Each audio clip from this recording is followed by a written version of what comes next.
All right, what's up, people? So Industrial Revolution. Hope you enjoyed it. I did. I love it. But it is time to sadly bid it bon voyage. It is gone because we are moving on to nationalism. But first, something that I always do for every video, I show you a little bit about myself. I try to make it more personable. And what more personal way than a Swansea City? Yo, I got this fresh new coat, all the way from the beautiful city that is Swansea in South Wales. It is dope. I was really bummed. Like, I would have loved to wear it every day to school because Swansea's where it's at. But alas, that is not to be. But anyway, Swansea. I was stoked on it, and y'all know me. You know my love for Swansea City. Anyway, that's the big thing. You can also see in the background our extensive wall of Disney pops and Nightmare Before Christmas things and books and whatnot. Anyway, nationalism. Let's get going. What the heck is nationalism? Well, it's the idea that individuals should be loyal to their nation. Nation, not leader. What? Yo, Hakes, what are you talking about? You tripping? Like, isn't the leader the nation? No, right? We've already talked about the nation being the group of people it makes up. So you should be loyal to that group of people, not necessarily to the leader, right? This is a brand new idea that smacks Europe right outside the head after they be looking at Latin America and all the revolutions that are going down in Latin America, where they're like, we're our own people, we have our own culture, we have our own identity, we should therefore have our own nation that you should be loyal to, and we want that. And Europe's like, what? That's crazy. But is it?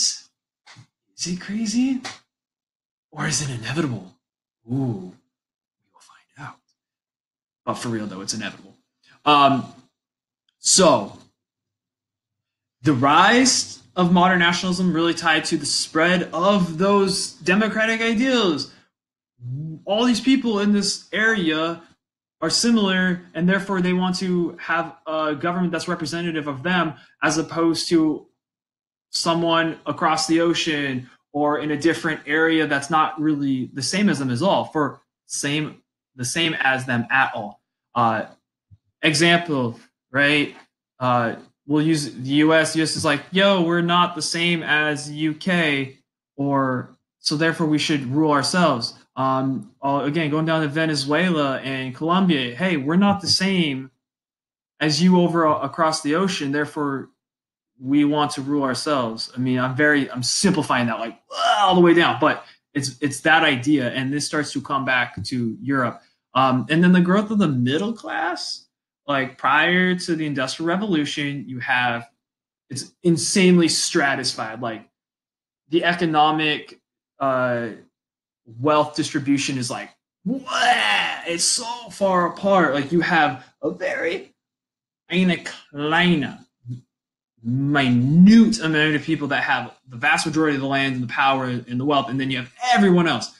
But with the Industrial Revolution, how that's like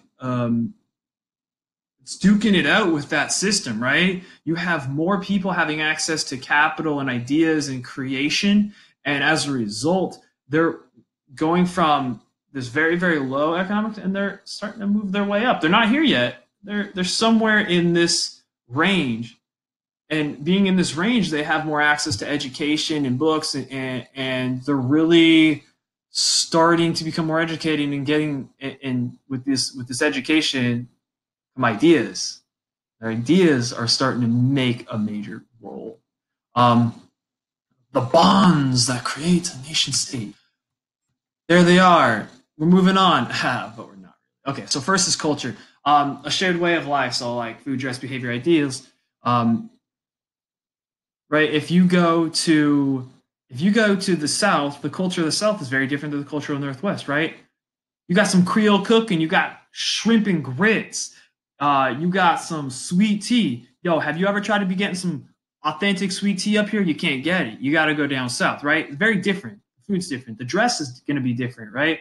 Like up here, if I was to roll around in flannel and jeans and whatnot, y'all be like, oh, that's normal. Yo, when I was wearing that in Jersey, that was really weird. Like, who's this guy wearing this flannel in Jersey, right? So it's very different, right? Culture, even in the country, it's very different. History, the common past, common experiences, right? Someone that lives in Warsaw, Poland, is going to have a very different past than someone that grew up in Madrid, Spain, right? They're different, and they're different for a reason. Language, different dialects of one language. One dialect becomes national language. What do I mean by that? Well, let's take German, for instance. German has a ridiculous amount of dialects. Like you have Swiss German, you have Austrian German, you have Bavarian German, you have High German, you have so many, right? And like I speak German and I speak like technically High German because that's the German you learn. Like I can definitely talk to someone from Hamburg, but if you drop me in Lucerne, Switzerland, yo, I can't understand Swiss German at all. They don't make any sense. Still German, but it's different, right?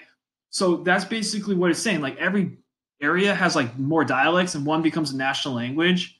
And it definitely makes it an identity. So then territory. So your specific land, right? What land do you have? Like again, take the U.S. for instance. The South is very different land and people and culture than the Northwest, and what ethnic group that it belongs to or that lives there. Nationality, again, common ethnic ancestry, could be true, could not be true.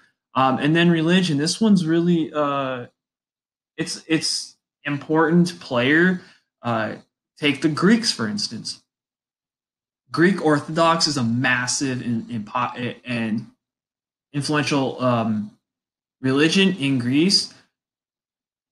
You wouldn't say that in Germany, for instance. German. Remember, we talked all the way back to Martin Luther, the Protestants.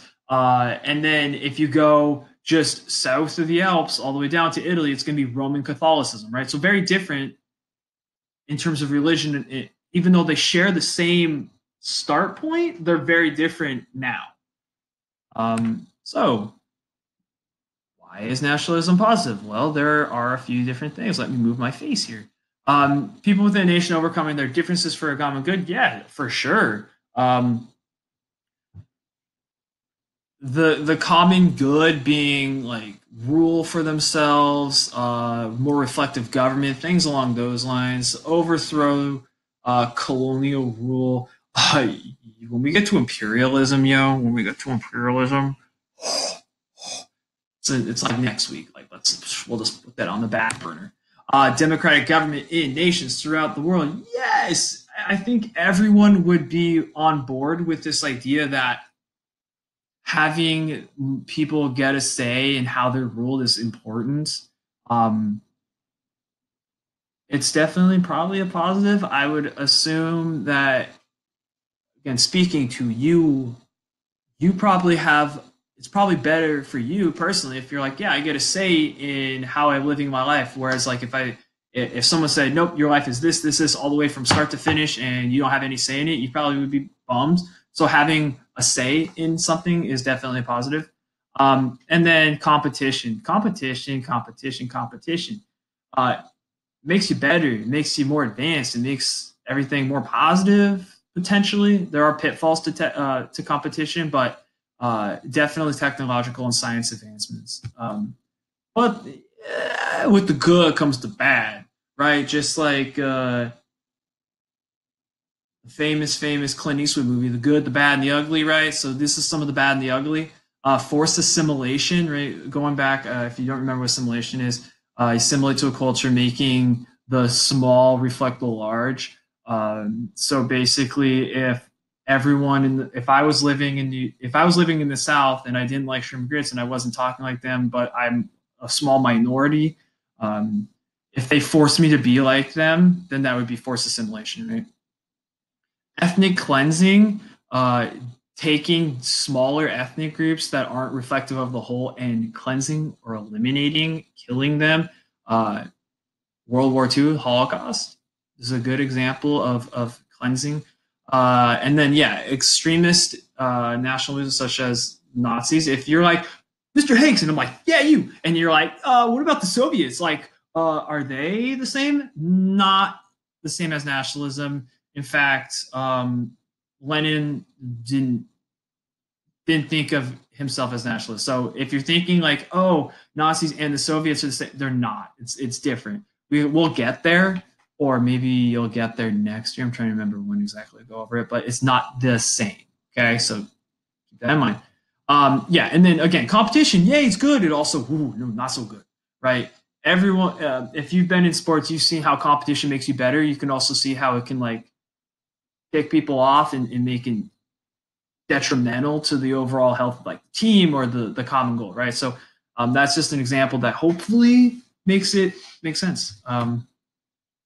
So that's going to be it for what it is. We're going to move on next YouTube video to the Congress of Vienna, but I wanted to give you just a small little like taster, an aperitif, so to speak, a little hors d'oeuvre of nationalism. But we're going to get into some revolutions and some examples specifically in Europe, but we will start later on a new video.